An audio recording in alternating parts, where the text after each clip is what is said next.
ముడి కట్టుకొని వచ్చిన భక్తుని ఇచ్చట కాళిగా పంపవయ్యా. పంబా తీరం చేరిన వేళలో పాపాలన్నీ కరిగించవయ్యా. 10 నెట్టం పడి ఎక్కే క్షణంలో ప్రాణం మొత్తం నీదైపోయే. స్వామియే శరణం అన్న ప్రతిసారి గుండె నిండా శాంతి నింపే.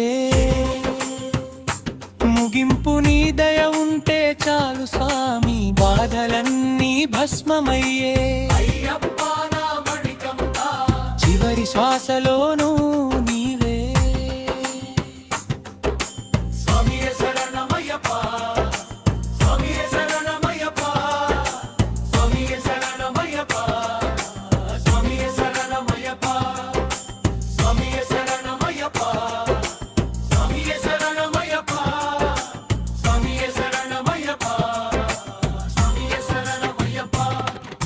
స్వామియే శరణం.